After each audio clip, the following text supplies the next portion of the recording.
my listeners. Today, I'll tell you a true story, the story of a doctor who was popularly called Dr. Death. Today's story reveals the astonishing facts about real acts of villainy, and it proves the fascinating missing facts that confound the law and are kept in the file marked unsolved. Dr. Death, an 84-year-old retired doctor, died in July 1983 in the genteel Sussex seaside resort of Eastbourne. His passing might have warranted no more than a paragraph in the local paper. But for one thing, the doctor, John Bodkin Adams, was believed by many to be a man who literally got away with mass murder. And it was only upon his death that newspapers could safely produce their dossiers on the astonishing case, in which Adams was tried at the Old Bailey for the murder of one of his patients, Edith Morrell, a 72-year-old widow. If he had been convicted, he would have been charged with further murders. 2 other charges had been prepared, and the Crown believed it had sufficient evidence to prosecute 3 other cases. Early in the investigation, one of the policemen involved, Scotland Yard Detective Chief Superintendent Charles Hewitt, believed Adams killed 9 of his elderly patients. He later increased his estimate to 25, believing that Adam had probably eased many others out of this world after influencing them to change their wills in his favor. But none of this came to light at the Old Bailey. Adams was acquitted after a classic courtroom duel between the then Attorney General, Sir Reginald Manningham Buller, Queen's Counsel, and a brilliant defense lawyer, Geoffrey Lawrence. Lawrence disliked his client intensely, but he fought tigerishly, turning the Attorney General's overconfidence against him in a brilliant tactical coup, which is still remembered and admired by lawyers. Manningham Buller was certain he would destroy Adams once he had him in the witness box. Lawrence simply told Adams to exercise his right to remain silent and thus avoid cross-examination.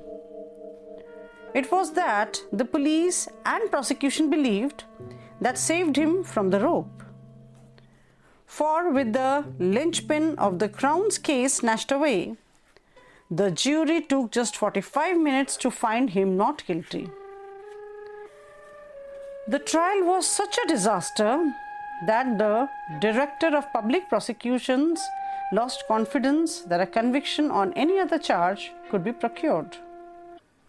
So, he announced there would be no further action. What the jury never knew and could not be in law be told was that the police had investigated the deaths of a further 400 of his patients. They had also exhumed the bodies of 2 of the women who had not been cremated. They had prepared cases on the deaths of 9 patients and had evidence pointing to the murders of many others. The police knew that over his 35 years of practice in Eastbourne, Adams had been the beneficiary of 132 wills, amassing £45,000 in cash, worth 10 times that today. Antique silver, jewelry, furniture, and cars, including 2 Rolls Royces, from the bequest of dead patients. He was certainly the most fashionable doctor in Eastbourne, a town where the elderly could spend their last days peacefully in genteel retirement. He had arrived there virtually straight from the medical school in his native Northern Ireland and built up a good practice with the cream of the town as his patients. He was an ugly man, only 1.7 meters, that is 5 feet 5 inches tall, and weighing almost 114 kgs, that is 18 stones, with a pink fleshy face, small eyes and thin lips, and a rolling chin that sagged over the celluloid collars he wore. But to his elderly women patients, he was charming. He caressed their hands and combs their hair. However, the picture painted by the year-long investigation by Mr. Hewitt, then a sergeant, and his governor, detective, chief superintendent Bert Hannum of the Yard's murder squad, was this. Adams made his victims dependent on his drugs. They craved his morphine and heroin and became addicts. He influenced them to change their wills in his favor. Then they died. His method, the police claimed, was not startling, shocking, or gory. He eased them gently out of life with an overdose of drugs. Scotland Yard's investigations showed that of all the patients for whom Adams signed death certificates, he explained an improbable 68% as being due to either cerebral hemorrhage or cerebral thrombosis. There was one case of Clara Neal Miller, who was an elderly spinster who lived in genteel retirement with her sister Hilda for 13 years. When Hilda died, she left everything to Clara. When Clara died, 13 months later, she bequeathed the bulk of her estate, £5,000, to Adam.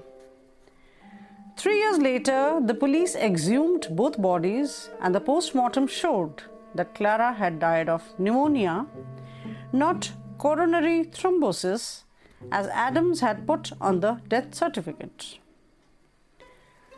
Police found that, in addition to the £5,000 bequest, Clara had, in the weeks before her death, made out checks for £300 and £500 to the doctor.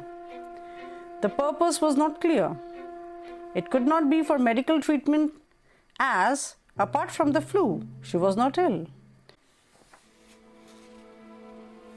Then there was the case of James Priestley Downs, a wealthy retired bank manager and widower who was in his last days, tried 9 times to sign his will while in a drugged state.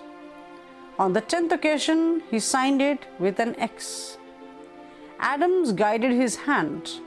The will left the doctor £1,000. All Mr. Downs was being treated for was a fractured ankle.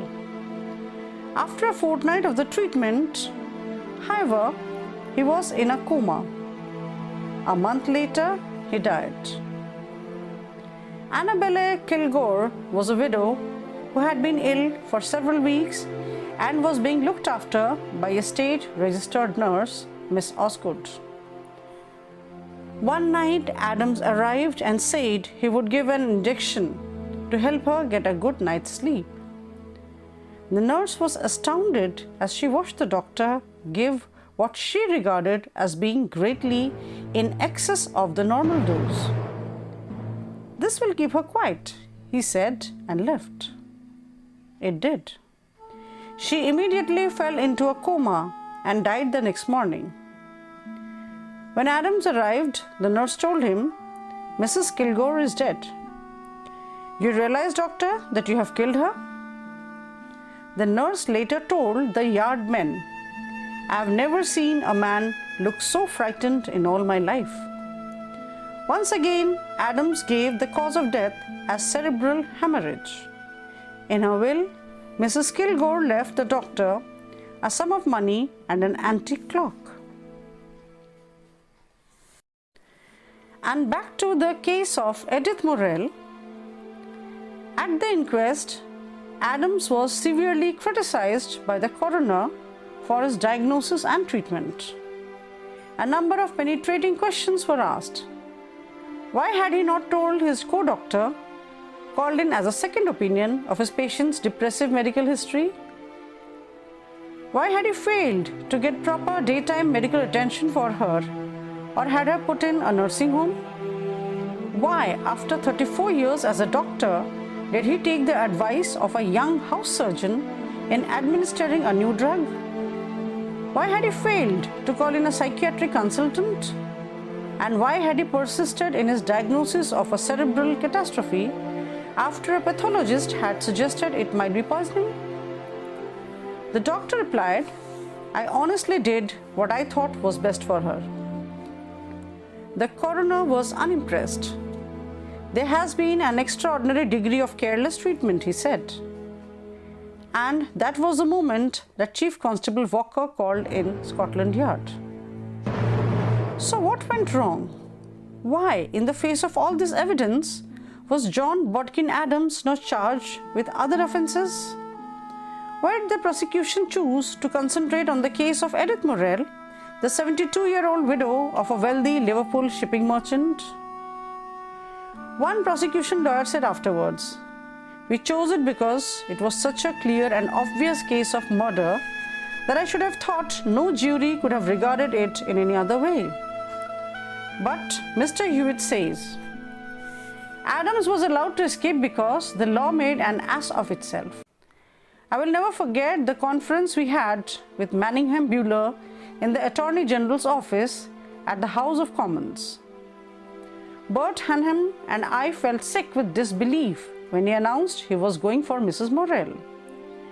It was madness when we had so many better cases with more specific evidence and, what's more important, with bodies. Mrs. Morrell had been cremated. It meant that there was no body, and this meant we could not use evidence of the best forensic scientist of the day, Dr. Francis Camps. But Manningham Buller was so arrogant, he would not listen to his junior counsel, Melford, Stevenson and Malcolm Morris, or Mr. Leck of the Director of Public Prosecution's Office. He knew the doctor was a worried man and he would destroy him in the witness box. But it never happened because Manningham Buller never considered for a moment that Adam might not be called to give evidence. Adam came to trial on 25th April 1957, 6 years after Mrs. Morrell's death. Prosecution witnesses testified that over a period of 6 weeks, Adams had prescribed a massive dose of more than 4,000 grains of barbiturate and heroin for Mrs. Morrell. The British Pharmaceutical Association's recommended maximum daily dosage was a quarter morphia grain, but in the last day of her life, Adams injected into his barely conscious patient 18 grains of the drug, they said. But Geoffrey Lawrence managed to discover the nurse's daily record books, which gave a more accurate account of the medicine Adams prescribed than the memories of the nurses themselves. Then came his masterstroke of not putting Adams into the box. 3 months after his acquittal, Adams appeared at Lewis Assizes and pleaded guilty to 14 charges, including the forgery of National Health Service prescriptions and failing to keep a record of dangerous drugs. He was fined £2,400 and ordered to pay costs. In November that year, he was struck off by the General Medical Council. On 22nd November 1961, at the age of 62, he was readmitted to the medical register, an event which went largely unnoticed. Only the Home Office retained some doubts. His license to dispense dangerous drugs was never returned. His practice in Eastbourne picked up again, although never to its previous size. In 1965, a grateful patient left £2,000 to Adams in her will. Shortly before his death, Adams was interviewed at his Eastbourne home. He refused to talk about his personal life. "I don't want any more publicity," he said. "I have had too much of it. God knows I have." Thank you.